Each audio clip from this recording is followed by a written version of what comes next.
Hello, my friends. My name is Gerdes. I'm just a professor trying to help you understand context in the war in Ukraine. Today I want to talk about Russia's influence over the U.S. Congress, and their ramped up efforts to try to do this are coming to be seen now. So here's the Washington Post just today. Russian trolls target U.S. support for Ukraine, Kremlin documents show. And we're going to go through that. But before we do that, let's look at this. This is Chairman McCall. He is the chairman of the House Foreign Relations Committee, and he said this just a few days ago. I think Russian propaganda has made its way into the United States, unfortunately, and it's infected a good chunk of my party's base. Now, I think that's right. I think there is a lot of Russian talking points that you hear repeated by MAGA Republicans. This is the head of the Intelligence Committee, the chairman of the U.S. House Intelligence Committee, Mike Turner, also a Republican, believes that Russian propaganda has penetrated the walls of the U.S. legislature. Okay, so you have the Foreign Relations Committee and the Intelligence Committee saying that. Here it is. He's on Jake Tapper. Jake Tapper says, Representative Mike Turner, the chair of that committee, tells me it's absolutely true that Russian propaganda has infected a portion of the GOP base, calling out anti-Ukraine and pro-Russia messages, some of which we even hear being uttered on the House floor. Okay, so what's really going on here? Well, let's look at this. So here's the Washington Post. Russian trolls target U.S. support for Ukraine, Kremlin documents show. We're going to go through a number of these paragraphs, and it's really illuminating. And I spent a lot of time looking at RT and TASS and Pravda and other Russian media, comparing that against what you hear repeaters say, but the repeaters are in Congress as well. Let's look at what the article says. When President Biden proposed an additional $24 billion in supplemental funding for Ukraine in August, Moscow spin doctors working for the Kremlin were ready to try to undermine public support for the bill, internal Kremlin documents show. So they got a hold of some of these documents that showed how they did what they did. Kremlin-linked political strategists and trolls have written thousands of fabricated news articles, social media posts, and comments that promote American isolationism, stir fear over the United States border security, and attempt to amplify U.S. economic and racial tensions, according to a trove of internal Kremlin documents obtained by a European intelligence service reviewed by the Washington Post. Now, some of these things are fellow travelers, so they're amplifying what already exists. So the isolationism kind of position is a bit new. It's actually old, but it's come back, and it's come back largely, I think, because of this kind of thing. Stirring fear over the border security. Border security has been there for some time. They're amplifying what's actually there. And same thing with economic or racial tensions. They're amplifying what already previously existed. One of the political strategists, for instance, instructed a troll farm employee working for his firm to write a comment of not more than 200 characters in the name of a resident of a suburb of a major city. The strategist suggested that this fictitious American, quote, doesn't support the military aid that the U.S. is giving to Ukraine and considers that the money should be spent defending America's borders and not Ukraine's. Sound familiar? He sees that Biden's policies are leading the U.S. toward collapse.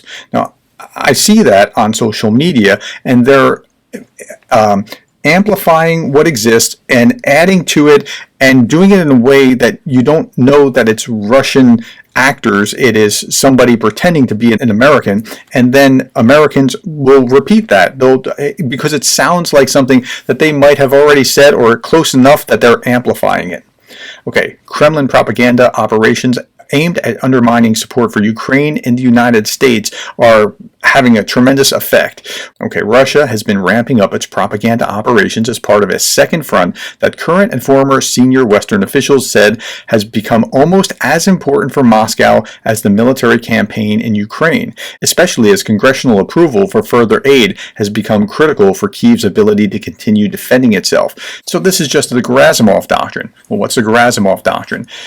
It's named after the chief of the general staff of the Russian army, Gerasimov, who was alleged to have conceived the Gerasimov Doctrine, combining military, technological, information, diplomatic, economic, cultural, and other tactics for the purpose of achieving strategic goals. So he's going to use information space on Facebook and Twitter and other places to seed the Russian message into America. And that's what's going on here, and it's happening on the floor of Congress. The campaign has attempted to paint Ukrainian President Volodymyr Zelensky as corrupt. Have you seen articles about that? I'm sure you have if you've been paying attention. Emphasize the number of migrants crossing the U.S.-Mexican border, which is happening, but they're amplifying it and making that a position, well, you can't do this if you do that. Called for border security to be funded over any aid to Ukraine, and described white Americans as the principal losers because of foreign aid. The strategy promotes views from the far right wing of the Republican Party, a little bit off. MAGA wing of the Republican Party, I'm not sure that it's far right. I think traditional conservatives are further to the right, and MAGA is somewhere in a different place with this isolationist kind of, I'm not exactly sure how to place it, but the most radical elements, certainly, of the Republican Party, and calls for some of the messaging to be voiced by American public opinion leaders and politicians. So it's spilling over not just into Facebook and Twitter and all the other socials, but it's actually spilling into the halls of Congress. Documents contain metadata showing that they were written by members of a team working for Ilya Gambashty, a head of Moscow PR firm Social Design Agency. The United States imposed sanctions on Gambashty last month for his involvement in, quote, a persistent foreign malign influence campaign, unquote, at the Kremlin's direction. The campaign is part of an increasingly sophisticated strategy that is built on nearly 10 years of Kremlin efforts to elevate the voices of populist, anti-establishment politicians opposed to the U.S. global role. Now, so it's not an accident that they're really trying to amplify isolationist voices, because if the U.S. just steps out of being involved in global affairs, that makes it easier for Russia.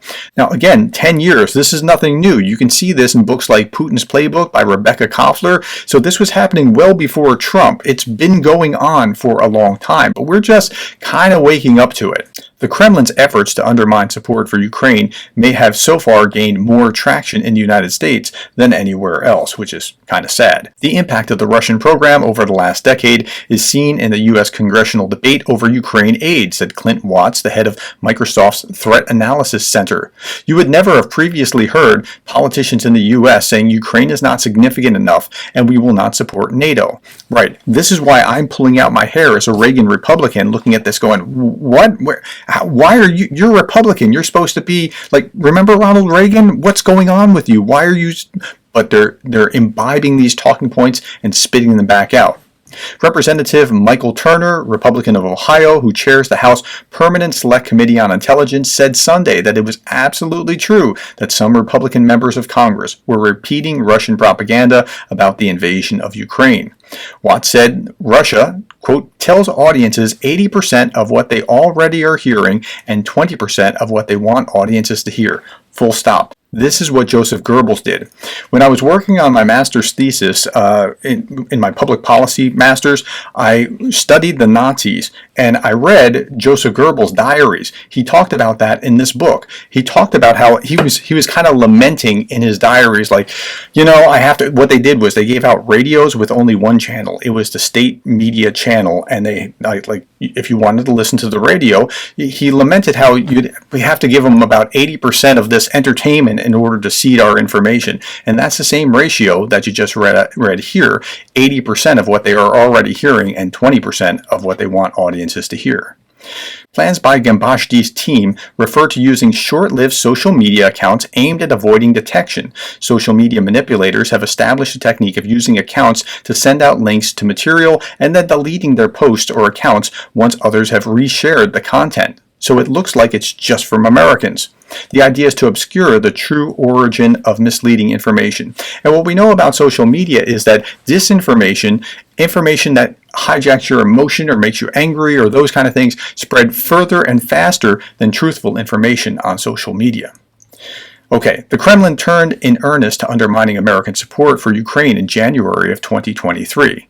The strategists employed dozens of troll farm employees and translators. The Moscow spin doctors were soon ordered to create media content for Americans that would promote corruption allegations involving the Ukrainian leadership. Quote, the sale and theft of weapons, unquote, given to Ukraine, one document shows. The strategists were told to cultivate an environment in which, quote, Americans are not ready to sacrifice their well-being for the sake of the conflict in in Ukraine, unquote. Haven't you heard those talking points again and again from MAGA Republicans? Again, here, when Representative Matt Gaetz of Florida, a leading opponent of aid to Ukraine, warned of, quote, a dangerous bipartisan consensus that is leading us to war with Russia, unquote, and slammed Washington's initial $40 billion aid package to Kyiv in 2022 as coming while Americans go without baby formula. The Russians singled it out for their trolls as an example of the kind of message that should be amplified. Okay, now, if you think you understand propaganda, listen to this next paragraph. It's important to note that for effective work, we need to keep fakes to a minimum and realistic information to the max. One of the proposals by Gambashti's team of strategists states, quote, a constant refrain should be, this is what's really happening. This is what the official media are not telling you about. Have you heard that before? I mean, that's what all the repeaters, the RT, the Tucker Carlson, those kind of guys keep saying. The media won't tell you about this. Okay, but they're telling, in the process, the Russian media trolls are trying to tell a lot of truth just with seeded little lies along the way. And so they're not just saying radically crazy things, they're just trying to seed in things to kind of gently divert you.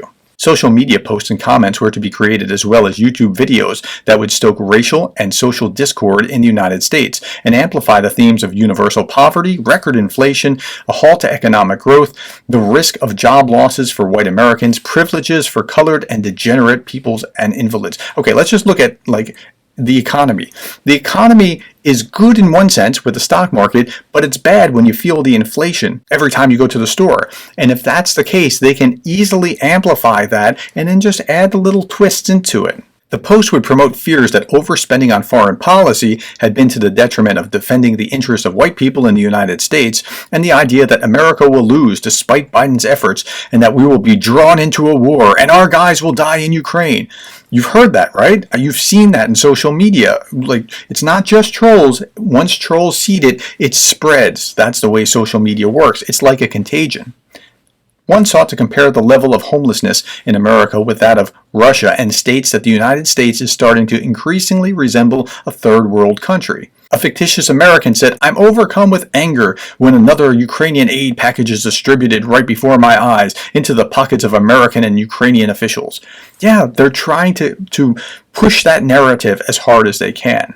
You just have to push content every single day, Watt said. It's really the availability of that over time that does the work, as some will stumble over it. A politician or a celebrity will find it over time just based on the availability of content. And then they retweet it or they spread it on Facebook or whatever, and it catches on. It takes on a life of its own. As the Kremlin spin doctors worked, they closely monitored opinion polling in the United States and a decline in support among Americans, especially Republicans, for Ukraine. They also conducted twice-monthly surveys with a mechanism that they call river sampling, conducting internet polls through online advertising and social media networks such as Facebook and TikTok. Fake news articles alleging Zelensky's corruption, pushed out by Russian-linked websites during congressional debates on assistance for Ukraine in the fall, have resonated. How many MAGA Republicans really truly believe that Zelensky is corrupt? There's a reason that they believe that. They keep seeing these stories. 2 more paragraphs and we'll be done.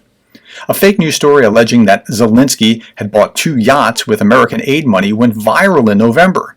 The claim, patently false and denied by Zelensky's government, was picked up by far-right Congresswoman Marjorie Taylor Greene, who linked to a story about the rumor on X. And so I've been thinking about this.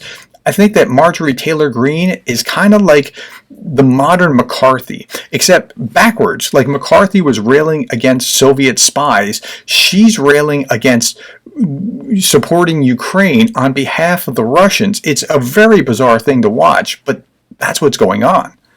One pro-Ukraine senator, North Carolina Republican Tom Tillis, told CNN that the debate on aid had been halted in part because some politicians said that they were concerned about the corruption allegations and the notion that people will buy yachts with this money. That's directly from the Kremlin, and it's propagated and supported by folks like Marjorie Taylor Greene. So what do we do about this? It's not too late to contact your legislators. Go to my channel, click on search, type in contact. And when you do, This will pop up how to contact Mike Johnson's office. You can use this number here, how to contact your congressman and what to say. I lay it all out there. I'll put this at the end of the video so that you can just click on that video and understand what to do. Mike Johnson's number for Ukraine aid is 202-225-2777. Thank you for your time. Thank you for the likes, as that will push this video further and faster. Thank you for the shares, the subscribes. Thank you for being the kind of person that cares about Ukraine.